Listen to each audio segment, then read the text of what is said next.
any of the good that could come out of this. Right. For example, just taking the flag down, you know, remember that was a Republican woman governor down there who said she wanted to do that. That was the Republicans, the racist Republicans who had been fighting for years to keep that flag up. And they decided what they were going to do was give up the flag so they could keep a lot of the policies and programs that they still have in effect. You know, and so that you'll notice there's all this attention on it. So the question was, should the NAACP, you know, get way out there and talk about the flag all the time? Remember, the NAACP has been boycotting South Carolina for about 15 years because of that flag. And in theory, if you were an NAACP member, you weren't supposed to spend a nickel in South Carolina. And I you know, we always fill up with gas in North Carolina, shoot through South Carolina and fill up with gas again in Georgia.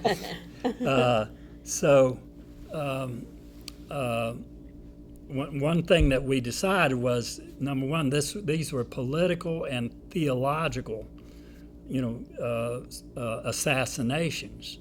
This guy had planned. He knew exactly where he was going. He knew who Clemente Pinckney was, the preacher at the church. He saw like Reverend Barber is here, and he knew, you know, that this would, by doing this in this church that meant so much to so many people, he was hoping to start a race war. Now, in the First World War, particularly if you've studied the beginning of the First World War, that was started by an assassination, a political assassination. It got people so mad they started fighting with each other, and pretty soon they had a world war over it. If you look at the Civil War, it was started by, you know, a bunch of young students, white guys at the Citadel in Charleston who went out and did this act of treason, shot through the American flag and shot at U.S. Navy people out in the fort in the Charleston Harbor. And they did it on purpose to start the Civil War. They were challenging this tall, skinny white lawyer from Illinois that had just won the presidency, Abraham Lincoln.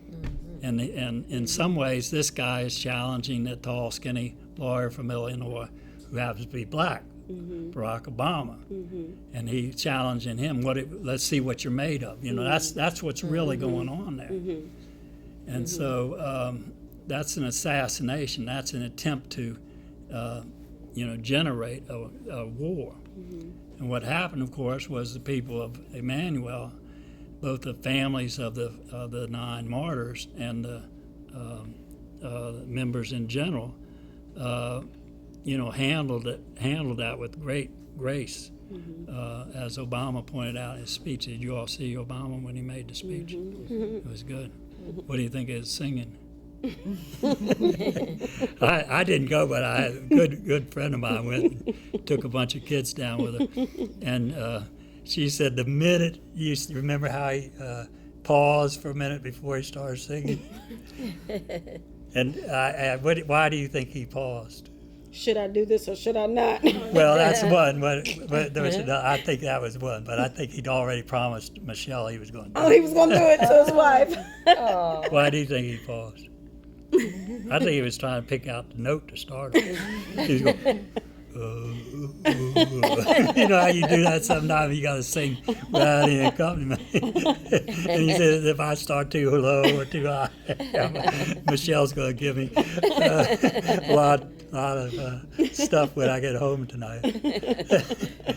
But she said, my friend, that there was 10,000 people in that. It's a basketball court kind of place, and she said the minute he got like that, and as soon as people they all just jumped up out of their chairs and started singing with him. And you didn't get it on TV. Like he needs some help. She said, yeah. He said, "Help me, Jesus! Help me, Jesus!" But anyway, that was that. That way of handling that, with the anger and the sadness and the mourning, grieving, all tied up into one, and at the same time trying to think, how to make what was this horrendous act of hate, turn it into something that would be good.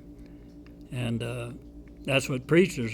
That's why we have preachers and prophets like Reverend Barber. But we spent. Reverend Barber was in jail the night when the murders took place. I was being a lawyer. I was down there helping getting him out of jail, and we had 10 people of NAACP people who had just gotten arrested from protesting, and we had a little Bible study right when we got him out of jail. We watched that on TV. But I would challenge people to say, call it assassinations. That's number one. Just like Martin Luther King, that's an assassination. Or John Kennedy. You're honoring somebody because you mean they get killed because of what they were doing, what they stood for. That's not a street robbery or anything, or a murder. They have martyred themselves. Jesus got killed for what he was doing. And so that's the first step. You got to fight with people who say, oh, there was a what they call massacre or horrendous, a bunch of 9 people got murdered and things like that.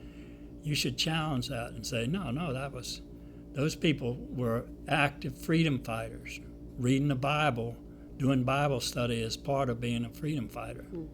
And the way it's taught at AME, and the way Miss Francis has learned it. The way almost every black person has learned the Bible.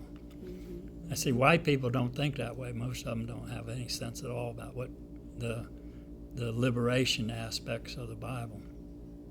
You remember Reverend Manley? Well, he's still alive. Oh, yes. So Reverend Manley used to say, black people are the only race of people who took the Christian religion and the Bible that was put on us to hold us down and actually read it and figured out that Jesus was a freedom fighter and Jesus fought for justice and love, and that's what we're about. And that we can use this Bible and use Jesus' life as a means of liberation and of winning literally hundreds of thousands of people to this way of thinking and living, and not to greed and oppressing people and exploiting people, all this other kind of stuff that has come up. Well, we are so thankful that you escaped that dynamite. God, it still spared your life. And Yeah. I mean, I haven't been in the presence of anyone who was almost blown up by dynamite. So were you hurt at all, or? Well, we had there was no physical injury. We had glass all over us. So we had our baby was 1 year old, Wow. and my wife and myself, and we were had gone to bed, and the glass just came all over us. Wow.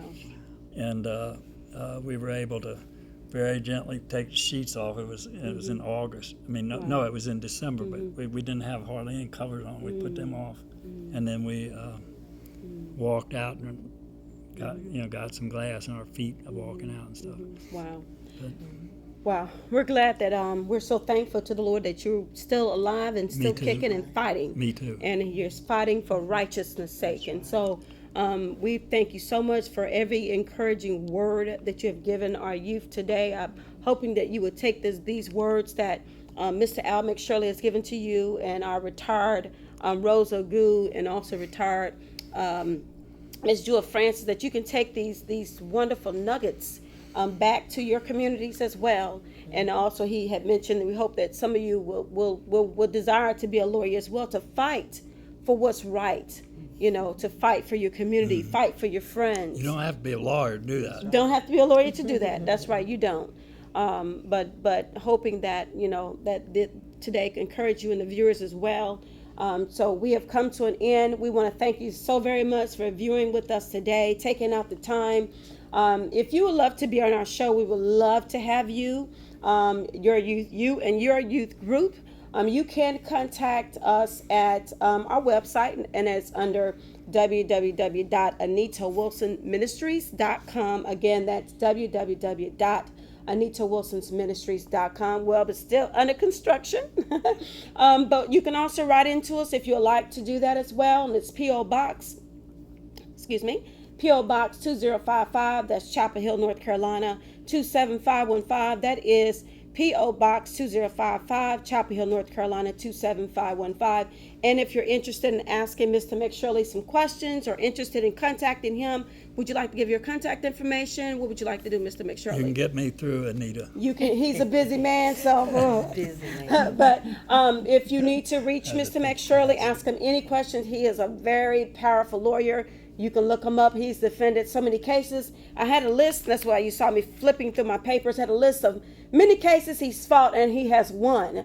But we didn't have that much time to go over those areas. But again, we thank you so much for taking out the time to come with us. Thank you so much, KEISHA, TEQUAN, Desmond, Miss Jewel Francis, Mr. McShirley, and Rosa Good. We thank you so much again, and we do hope you have a good day. Thank you.